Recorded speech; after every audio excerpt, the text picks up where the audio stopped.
La journée du 6 mai risque d'être très longue pour le prince Harry dans tous les sens du terme. Alors qu'il s'est finalement décidé à être présent pour le couronnement de son père Charles III, il ne devra compter malheureusement que sur lui-même, sa compagne et ses enfants ayant prévu de rester à Montecito ce jour-là. Sur place, le cadet du roi risque également de déchanter, n'ayant finalement que très peu d'alliés au sein de la famille royale britannique. En revanche, ces rencontres avec plusieurs membres de la firme seront scrutées de très près par les médias et les commentateurs royaux tant les relations sont détériorées avec ces personnes. Selon des sources proches des membres de la couronne, plusieurs d'entre eux ont en effet laissé entendre qu'ils n'auront aucun intérêt à parler au prince Harry si ce n'est que les salutations de base. 5 face-à-face seront tout de même surveillés durant toute la cérémonie. Sa belle-mère, Camilla Parker Bowles, a fait partie des cibles privilégiées de Harry au sein du documentaire sorti sur Netflix et des Mémoires du prince. Mentionnée près de 60 fois dans le suppléant, appelée l'autre femme, la méchante belle-mère ou encore comparée à une méchante de dessin animé, le duc de Sussex a déclaré que Camilla était capable de jeter des gens sous un bus pour accéder au trône ou encore avait fait de sa chambre un dressing après son départ de la maison. Le prince a également mêlé son frère William dans les accusations, déclarant que les deux garçons avaient supplié leur père de ne pas l'épouser avant de finalement l'accueillir auprès d'eux, acceptant qu'elle soit heureuse pour qu'elle soit moins dangereuse dans leur vie. Face à ces propos, le roi Charles aurait très mal réagi et aurait déclaré que son fils avait franchi la ligne en diffamant sur son épouse. Le prince Harry pourrait également ressentir davantage de rancœur, ses enfants n'ayant même pas été conviés à la cérémonie, alors que les petits-enfants de Camilla en seront des membres actifs. Nul doute que leur rencontre ne sera pas manquée par les caméras si elle a lieu. Son père, le roi Charles III, même s'il a tenu à être présent pour ce grand jour pour son père, le prince Harry s'est montré très critique à son égard. Affirmant que son père et son frère ont conspiré contre lui, très critique à l'encontre de son manque d'affection et de ses méthodes parentales, Harry n'aurait pas pardonné à Charles III aussi son humour douteux auprès de sa mère Diana, ayant par exemple appelé ses enfants l'héritier et le suppléant ou encore sous-entendant que Harry était en réalité le fils de James Hewitt.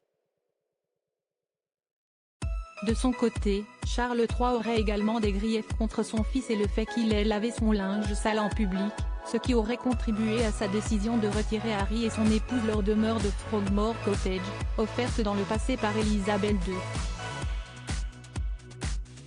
Malgré cette discorde, des sources proches de la famille royale affirment tout de même que le roi est probablement ravi de la présence de son fils pour le couronnement. Un sourire de façade ?